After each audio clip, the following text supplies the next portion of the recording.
ہماری توبہ اور استغفراللہ کہنا بیکار ہے، سمجھنا اس کو کہ ہم یہ کہہ کر کوئی پاک ہو جائیں گے، صاف ہو جائیں گے، یا ہم پہ گناہ نہیں ہوگا، یا ہم اس کے مرتکب نہیں ہوں گے، ہمارا کسی طرح سے کوئی حساب کتاب نہیں ہوگا، یہ ہماری غلط سوچ ہے۔ ہمیں آپ علیہ السلام کے یہ بتائے ہوئے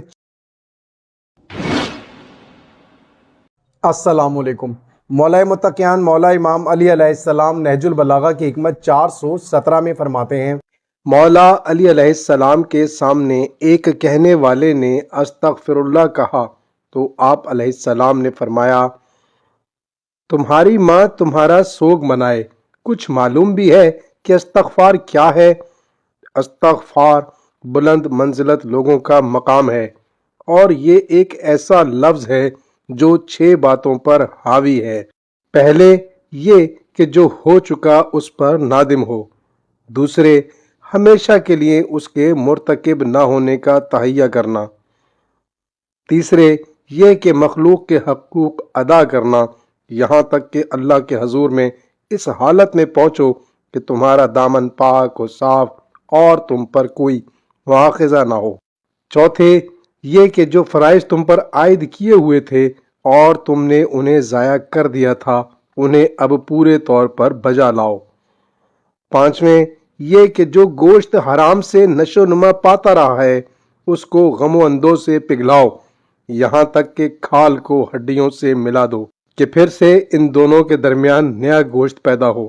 چھٹے یہ کہ اپنے جسم کو اطاعت کے رنج سے آشنا کرو جس طرح اسے گناہ کی شیرینی سے لذت اندوز کیا ہے، تو اب کہو استغفر اللہ۔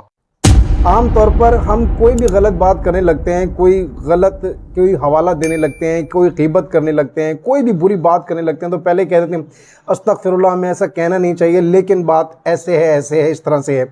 یا کوئی حوالہ دینا ہوتا ہے یا کسی بھی قسم کی کوئی غیبت کرنی ہوتی ہے تو ہم کہتے ہیں اللہ معاف کرے، اور لیکن وہ بات کرتے بھی ضرور ہیں۔ آپ علیہ السلام نے اس استغفر اللہ کی وضاحت کرتے ہوئے بہت تفصیل کے ساتھ یہ فرمان بیان کیا۔ اس میں کوئی بھی بات مجھے مزید کرنا بالکل ایسا لگ رہا ہے جیسے کسی سورج کو چراغ دکھانے کی مانند، کیونکہ آپ علیہ السلام نے جتنی وضاحت اس کی کر دی ہے اس پہ مزید کچھ بولنا بالکل غلط ہے۔ میں نہیں سمجھتا کہ اس میں مجھے کچھ بولنا چاہیے، کیونکہ آپ علیہ السلام نے ایک لفظ استغفر اللہ کی بہترین طریقے سے، بہت اچھے طریقے سے وضاحت کر دی ہے۔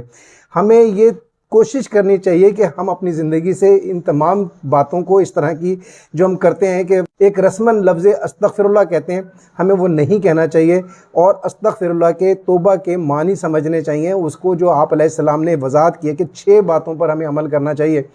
جب تک ہم ان پر عمل نہیں کریں گے ہماری توبہ اور استغفر اللہ